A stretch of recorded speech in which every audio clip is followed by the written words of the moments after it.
Muy buenas noches, muy bienvenidos nuevamente sean a este hermoso estudio de historia del cristianismo, historia y legado de nuestra iglesia. Hoy estamos nuevamente transmitiendo, como cada viernes, lo hacemos con mucho gusto, con mucho gozo y con mucha expectación, sabiendo que el Señor a través de nuestra historia bendice nuestras vidas, ¿no? Hoy nos corresponde estudiar ya el capítulo 11 de nuestra historia. Ha sido rapidísimo este estudio. Bueno, ya estamos en unos siglos avanzados del cristianismo primitivo. Hoy entraremos al siglo sexto. Estaremos hoy entrando a este estudio, estamos entrando ya a este siglo. Y bueno, antes de continuar con nuestro estudio, bueno, doy gracias a Dios nuevamente por la vida de Lalito, que como cada semana me ayuda muchísimo. Sin él este estudio realmente no sería posible. Sin él este estudio no se podría lograr. Él se dedica a todo lo que ustedes ven detrás de la pantalla. Yo no me dedico a hablar, él hace todo lo demás. Yo solamente hablo, él se dedica a todo lo demás que ustedes ven, el trabajo del diseño de las portadas, el audio, la grabación, todo, él es el máster. Así es que bueno, doy gracias por la vida de Lalito, que luego ahí en la noche nos andamos comunicando por todo el trabajo que tiene que hacer. Y bueno, gracias a Dios por su vida. Y bueno, continuamos con el tema capítulo 11, y que es un tema que bueno, yo diría triste para la iglesia en cierta medida, pero que también de mucha alegría, porque en toda la historia vamos a ver que sí, el cristianismo se vio fuertemente atacado, no solamente física, no solamente sufrió agresión física o verbal, sino también intelectual y teológica. Esto siempre ha existido en toda la historia de la iglesia. El enemigo siempre ha querido terminar con la iglesia de diferentes formas, que nunca ha podido hacerlo y jamás lo podrá hacer, porque siempre Dios tiene reservado un remanente, como en este siglo sexto, ¿no?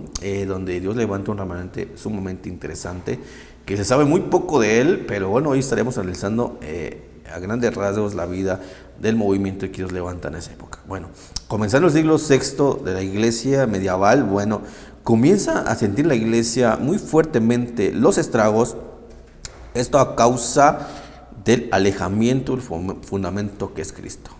Vamos a ver, al siglo sexto que vamos a meditar hoy, bueno, a estas alturas ya la iglesia, por supuesto, ya se había corrompido abiertamente. Abiertamente ya la iglesia tenía una vida ya con papas, ya tenía una vida ya con iglesias llenas de adornos y de imágenes, donde ya se hacía bautizos infantiles, donde ya se vivía una vida que, bueno, ustedes pueden observar hoy en la iglesia tradicional. Ya era una vida totalmente paganizada, y una iglesia que se había corrompido. No había ya mucho rastro del fundamento de los apóstoles de Jesucristo ni de los padres apostólicos. Ya se había perdido gran parte de las costumbres y las prácticas que se practicaban hasta el tercer siglo. Ya habían desaparecido, si no totalmente, pero en gran medida ya habían desaparecido este tipo de vida y costumbre cristiana.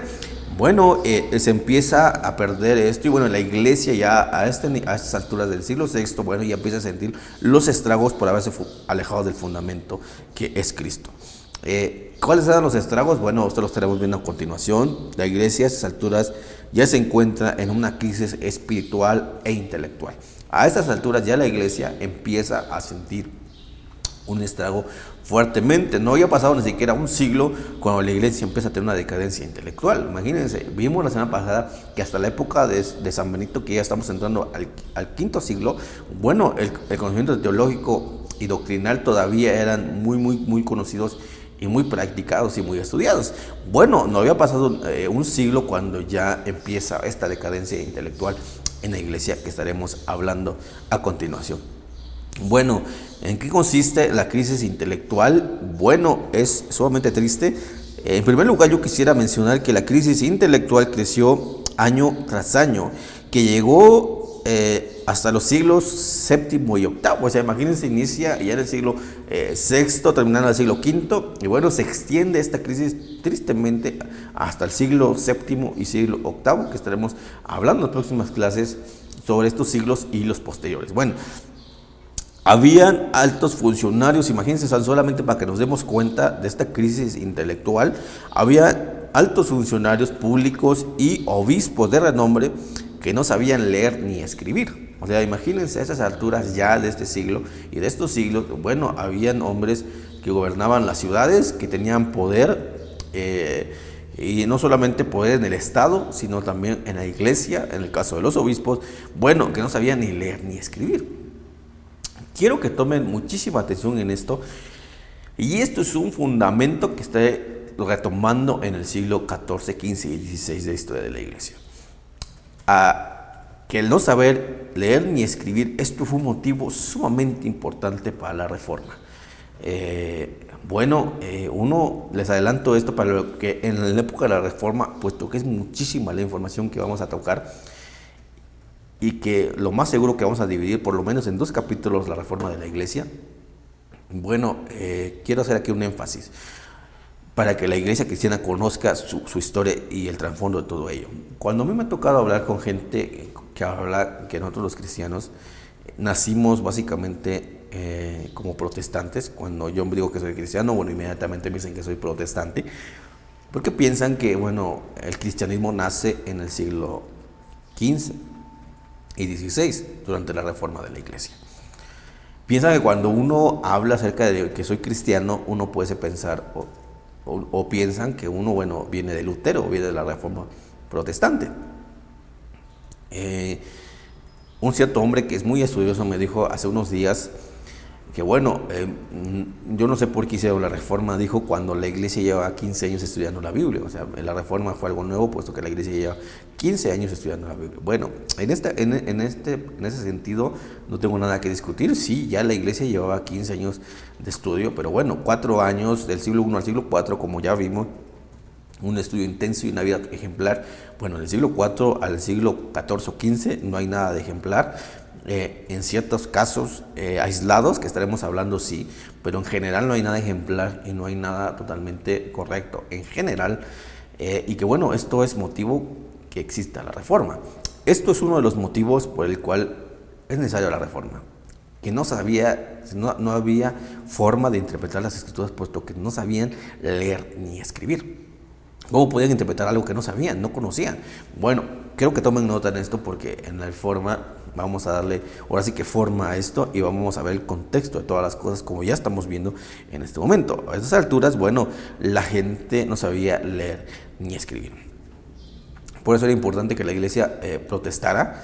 El cristiano siempre fue cristiano, siempre ha sido cristiano, no nace de la Reforma, es más, no nace ni de Lutero, porque Lutero solamente fue uno de los pocos reformadores, no fue el único reformador, no fue el único que reforma la iglesia, no es el único que le da un cambio a la iglesia, a la escritura bíblica, que ya estaba totalmente corrompida también en esa época. Bueno, eso lo estamos hablando de la Reforma, pero bueno, en este momento tenemos que darnos cuenta del por qué era necesaria la Reforma. Bueno, esto era uno de los aspectos importantes, que la gente no sabía leer ni escribir. Imagínense, ni siquiera los obispos en nivel general, porque sí habían algunos que sí sabían leer y escribir, pero eran casos muy, muy específicos del clérigo que podían leer o escribir.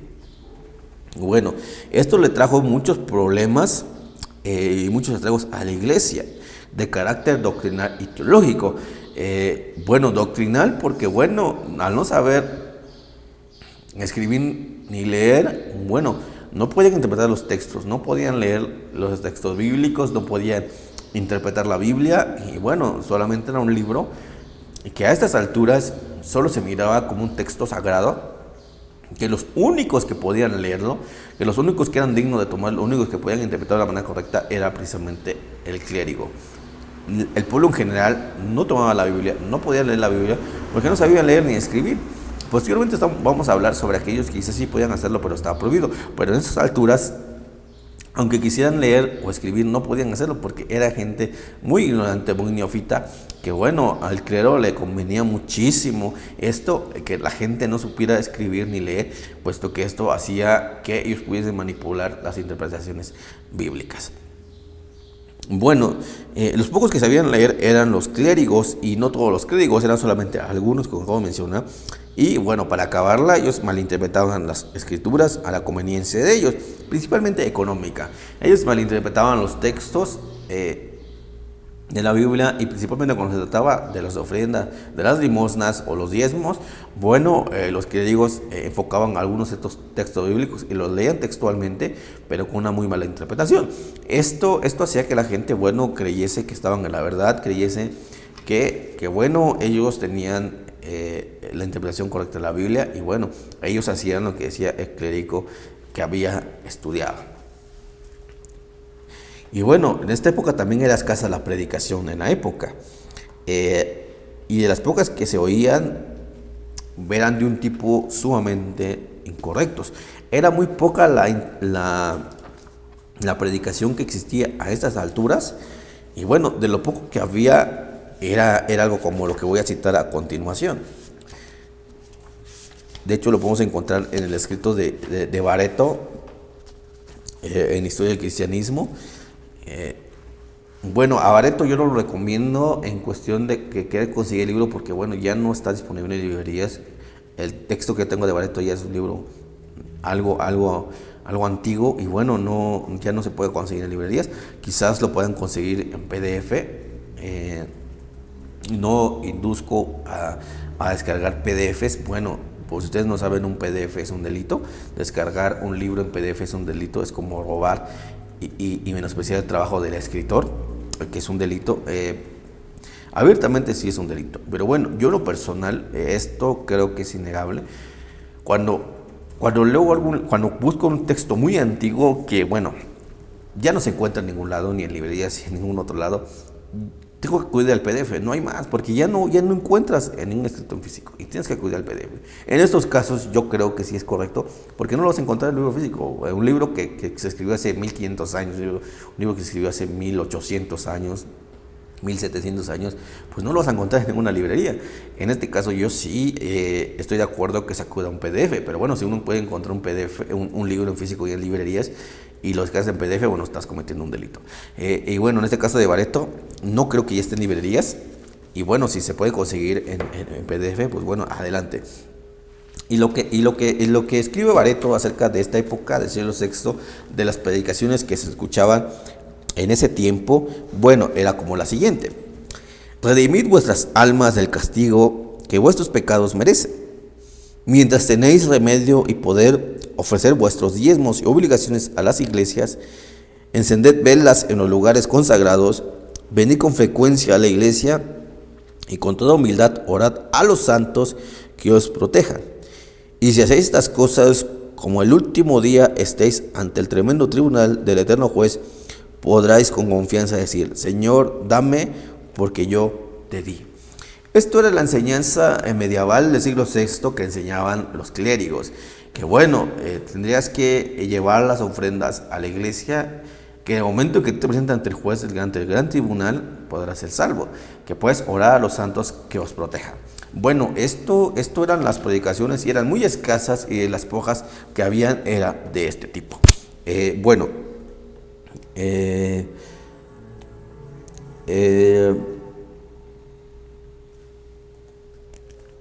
La decadencia espiritual, esto era la decadencia intelectual que había en la iglesia en general, que la mayoría no sabía escribir ni leer.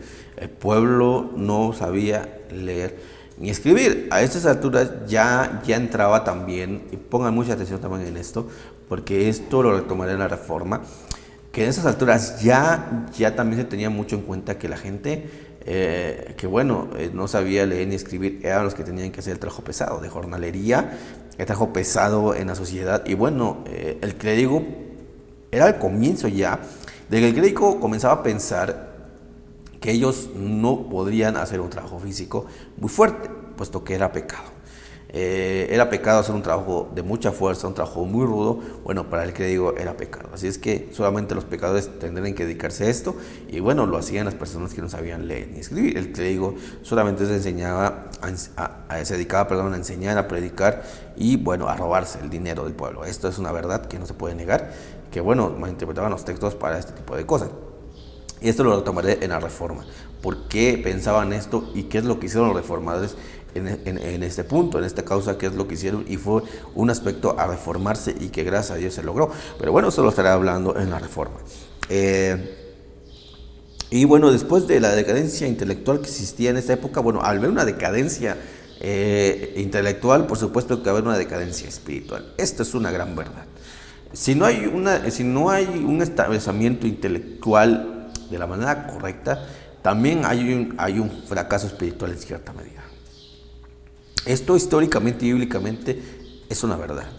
El no dedicarse al estudio bíblico de manera correcta, de una manera profunda, y a no consultar principalmente al Espíritu Santo y las Escrituras, y posteriormente también con ayuda de material que tenemos a montones, nuestra vida espiritual se verá afectada y se verá dañada conforme dediquemos el tiempo a ello. Es como nuestro cuerpo, si nosotros no alimentamos nuestro cuerpo, si no tomamos agua lo suficientemente, nuestro cuerpo se va a ver afectado. Y lo mismo pasa si no alimentamos nuestra alma, si no alimentamos nuestro intelecto, si no alimentamos nuestro corazón, nuestro espíritu de lo que necesita, pues habrá una flaqueza. Entonces, en este caso, si hay una decadencia intelectual, hablando bíblicamente y hablando de un estudio teológico profundo, bueno, esto es una verdad que habrá una decadencia en muchas áreas. La iglesia siempre ha triunfado cuando se ha esforzado en todas las áreas. Cuando ha descuidado algunas áreas es donde se ha visto afectada. En esta época, bueno, al ver una ignorancia un abandono a la teología y a la doctrina, bueno, viene una decadencia espiritual. Vamos a ver. Una de las decadencias que tuvo que sufrir la iglesia fue el asunto de las controversias sobre las imágenes. Esto de las imágenes ha sido muy controversial durante muchos siglos. Y bueno, es una verdad que entra la iglesia a mediados del siglo VI y que siempre se ha defendido, o sea, y principalmente lo han defendido aquellos que veneran las imágenes, aquellos que están de acuerdo que haya imágenes en los templos, ¿no? Esto lo han defendido estas personas, bueno, diciendo que según las imágenes en las iglesias no son para adorarlas, sino como algo representativo. Y esto lo han dicho mucha gente defensora de las imágenes, que las imágenes no son para adorarlas, sino como algo totalmente representativo solamente. Y nada más.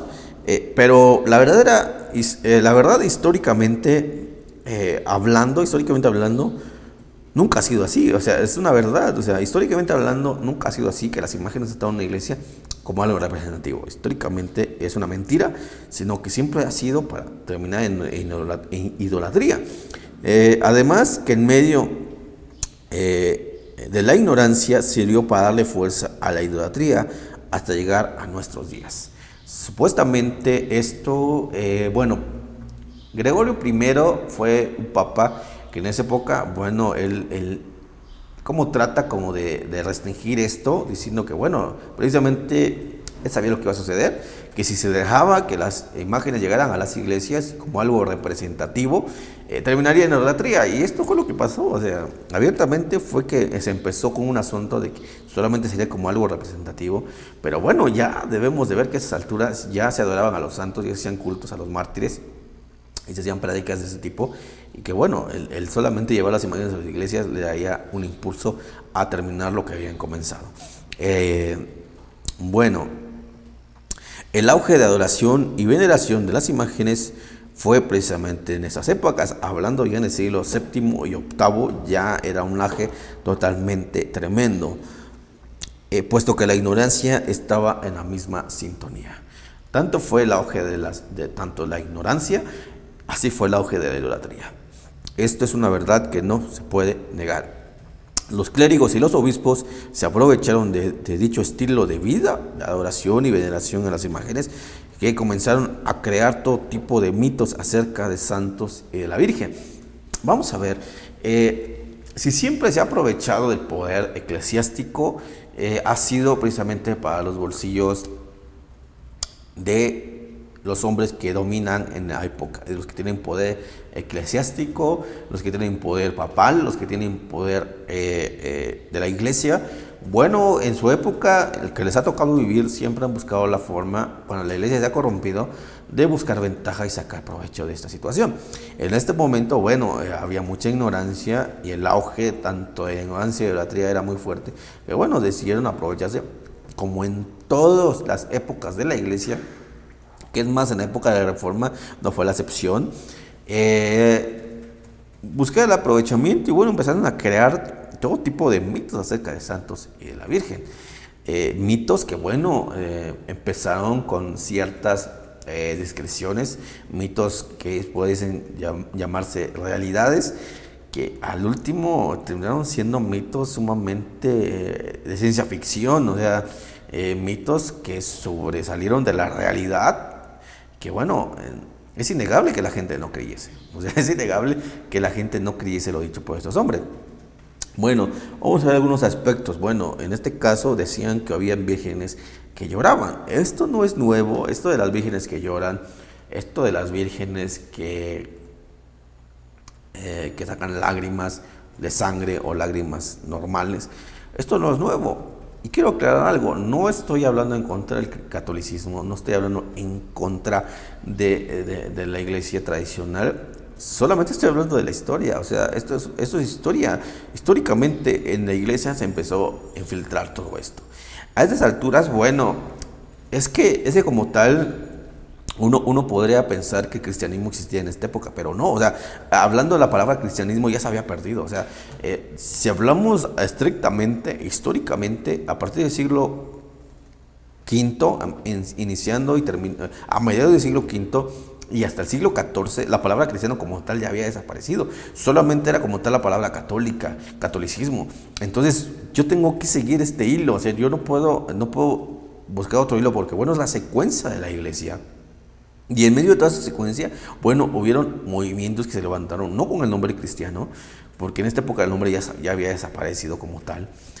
Pero era la iglesia como tal la que tenía que seguir adelante. Y en medio de todo este movimiento extraño y enredado, Dios siguió levantando hombres y mujeres.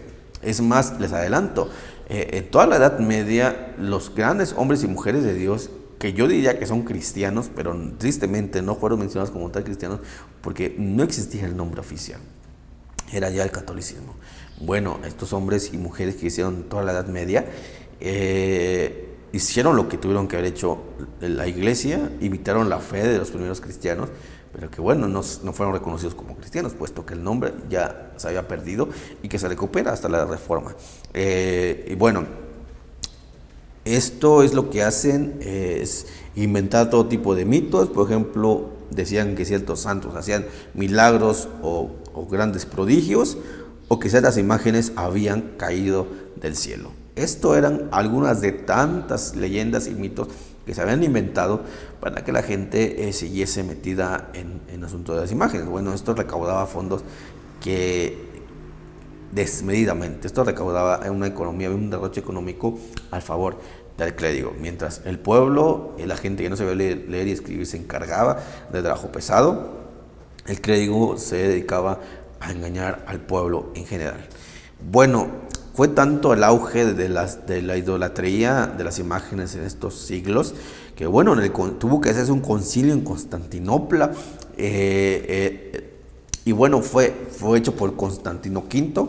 En esta época, bueno, otro Constantino, que fue Constantino V, en Constantinopla en el año 754.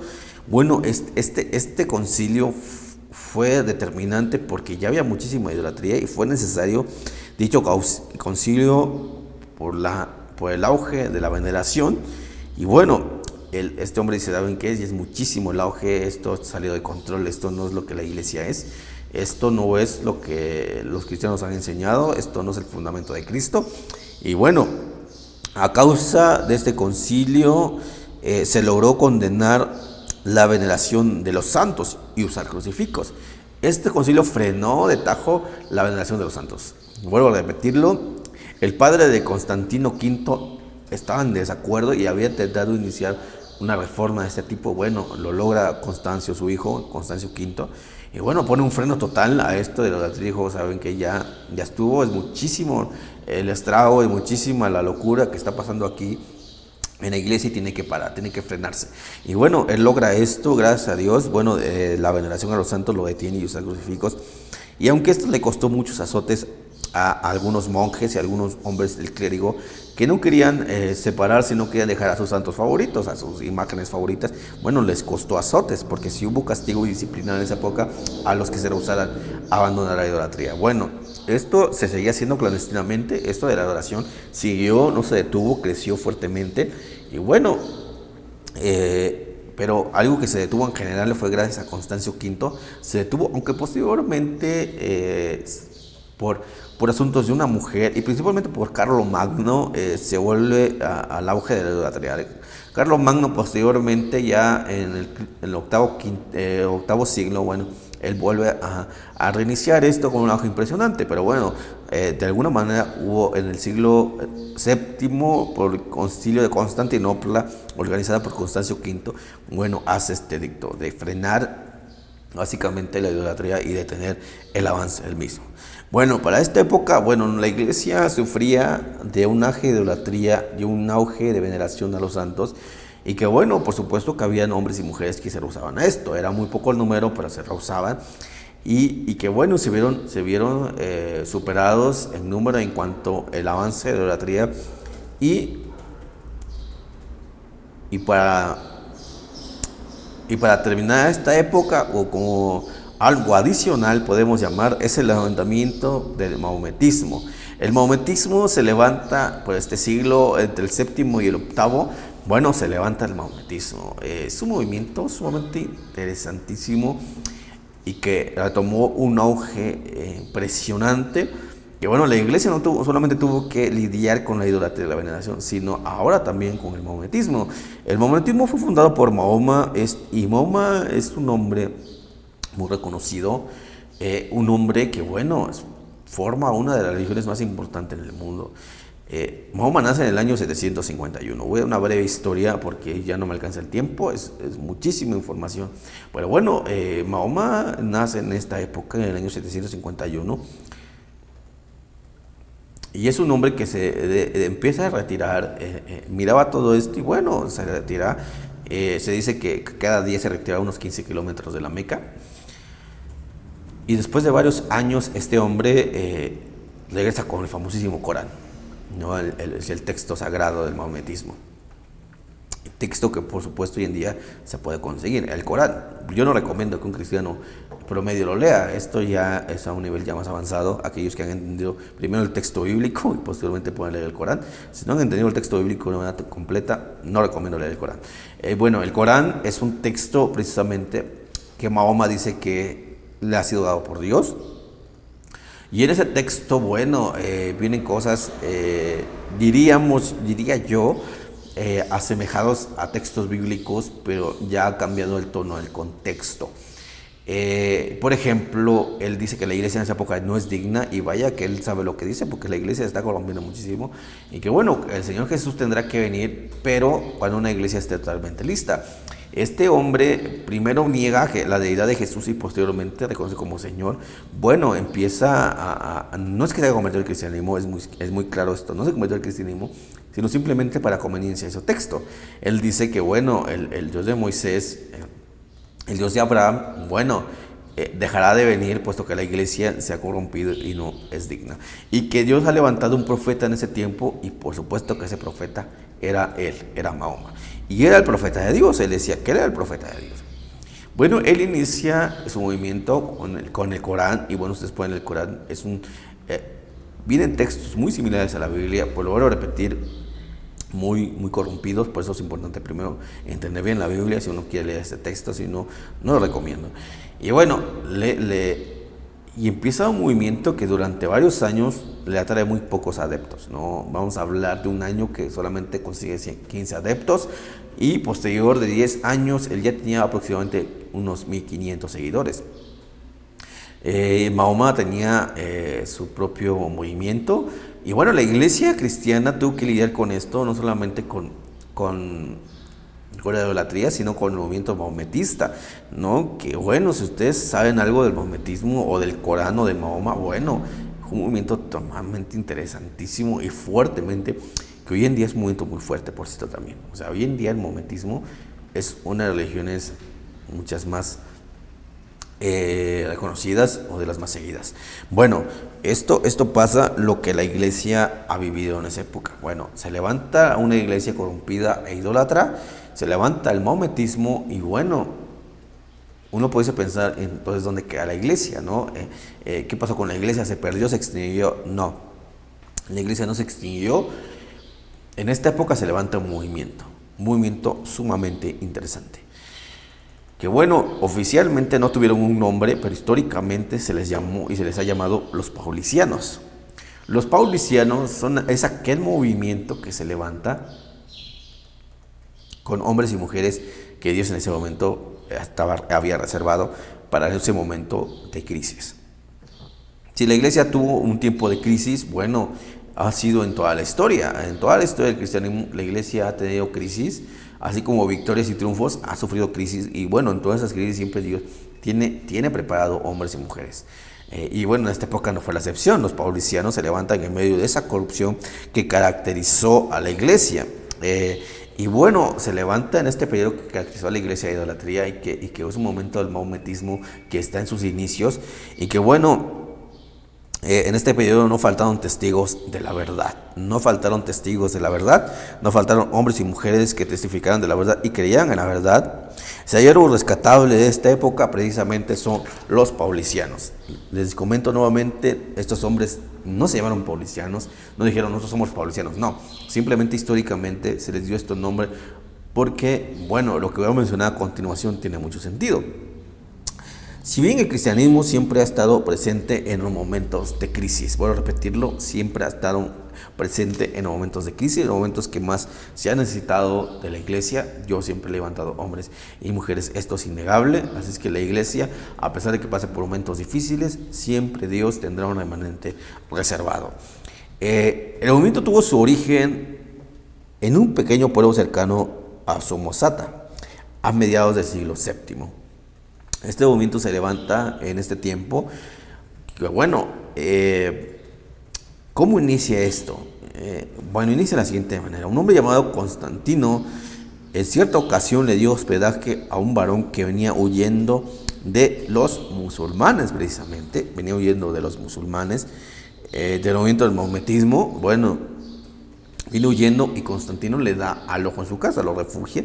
Y bueno, este hombre que huía en gratitud de haberle dado hospedaje a Constantino, bueno, le regala un Nuevo Testamento escrito en su lengua, en la lengua que leía Constantino. Y bueno, Constantino era un hombre muy instruido y muy estudiado, que bueno, él tenía en mente y él tenía pensado que solamente los que leían el texto sagrado, la Biblia, eran los clérigos. Él tenía esto en mente porque la iglesia se les había enseñado y se les había manipulado y se les había programado para esto, que solamente los textos sagrados los podía leer el clérigo. Y a pesar de que este hombre, imagínense, era un hombre muy instruido y estudiado, él tenía este concepto. Bueno, empieza a leer el Nuevo Testamento y él encuentra la verdad ahí. Constantino encuentra la verdad del Nuevo Testamento, empieza a leer el texto sagrado. Y bueno, se da cuenta que no era solamente para el clérigo o para los obispos o sacerdotes este texto, sino que Dios lo había escrito precisamente para las naciones. Él comienza a leerlo con verdadero interés, tomó un especial interés por las epístolas de San Pablo. Él tomó un interés profundo, pero muy profundo sobre las epístolas de San Pablo. Y bueno, y ve el contraste que señala el apóstol Pablo en los escritos de teología y doctrina, por ejemplo, entre la ley y la gracia, la carne y el espíritu, y encuentra la verdad en las epístolas de San Pablo. Y esto hace que este hombre empiece a viajar por muchos lados enseñando dicha verdad. Muy pronto creció el número de seguidores y muchos eran bautizados.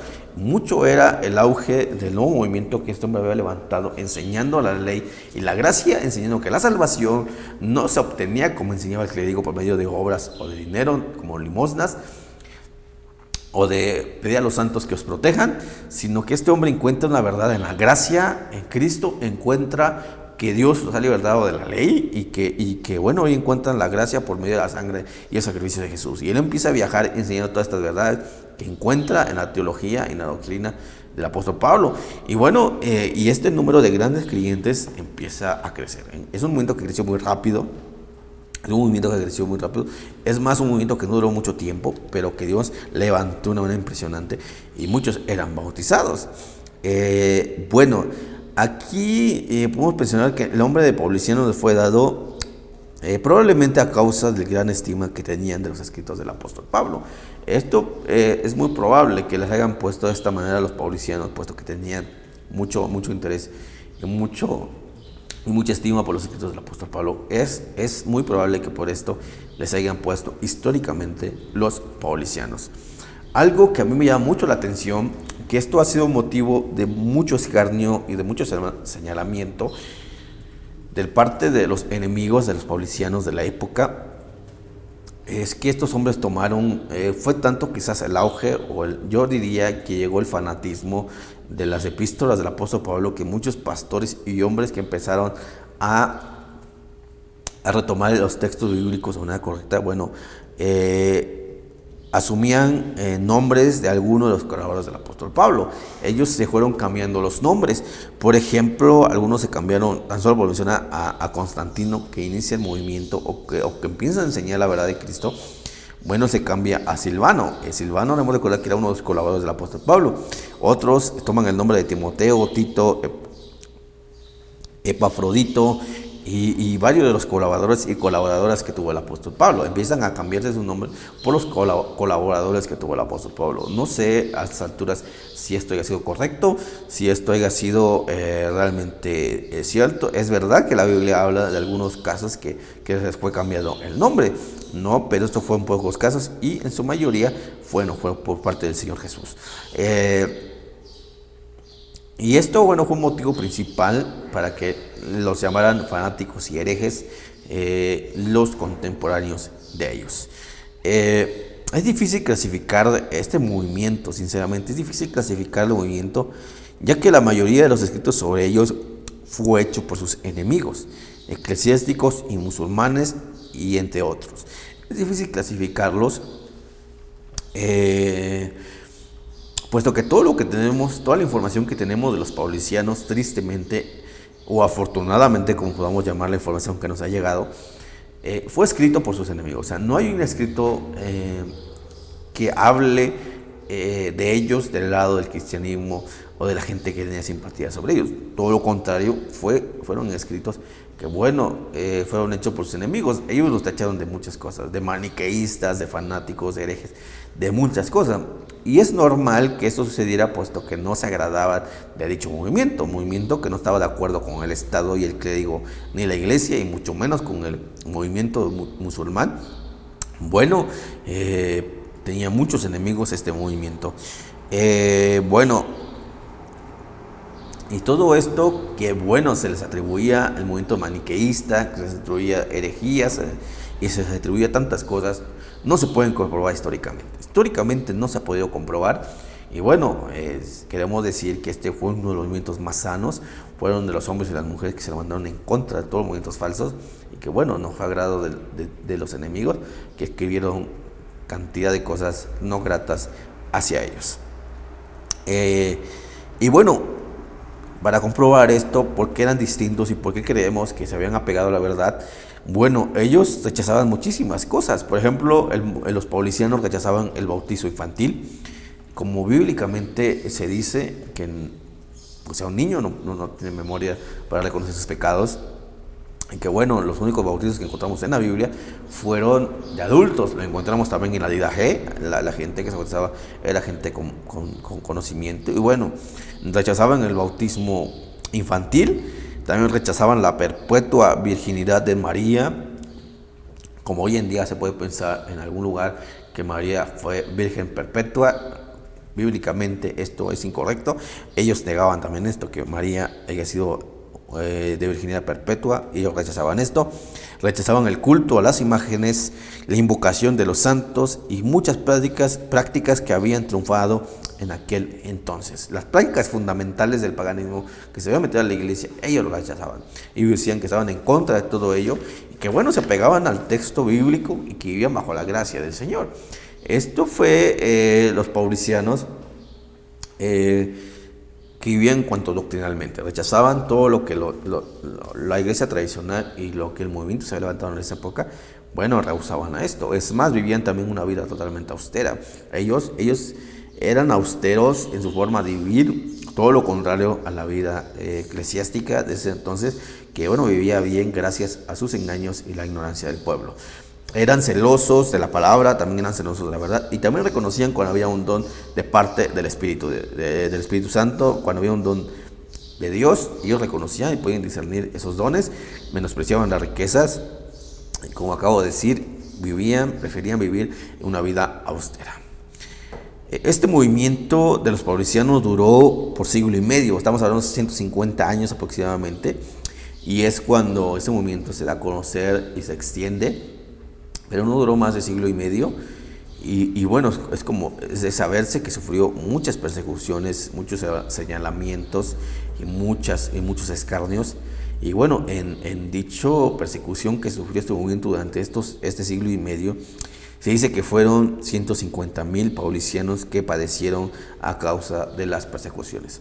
Fueron 100,000 paulicianos los que murieron bajo las persecuciones que se hicieron en ese tiempo, ¿no? Y bueno, a grandes rasgos, este es el movimiento de los paulicianos.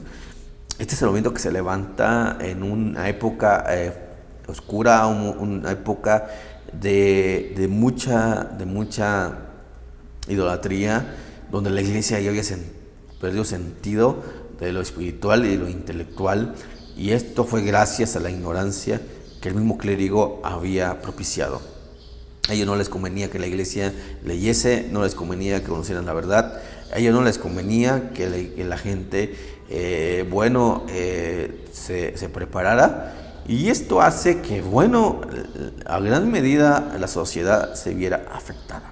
Como estaremos hablando posteriormente, la economía empezó a afectar muchísimo, puesto que no había preparación, puesto que no había intelecto, no habían trabajos dignos en muchas áreas, y bueno, esto les costó económicamente al pueblo de esos siglos. El cristianismo se ha sellado en muchas almas en cualquier época. Aunque se levanten movimientos contrarios, siempre el cristianismo será presente para llevar luz y sal a las naciones. Esto es una realidad, con eso termino, que la iglesia siempre tendrá y verá, y esto es un motivo y esto es de muchísimo orgullo por el cual nosotros somos llamados cristianos. Que en momentos de crisis y en momentos de oscuridad siempre estará presente la iglesia para llevar luz y sal. Esto ha pasado siempre en el cristianismo. Siempre el cristianismo ha sido la respuesta en momentos de dificultad, en momentos de angustia, en momentos de crisis. La iglesia siempre ha sido luz y sal, como hemos visto en ciertos siglos que acabo de mencionar. Con esto damos por terminado el estudio de hoy, Abuelo de Pájaro. Damos por terminado esta enseñanza y bueno, esperando que el Señor haya bendecido sus vidas de una manera extraordinaria. Nos vemos en la próxima transmisión y que el Señor los bendiga.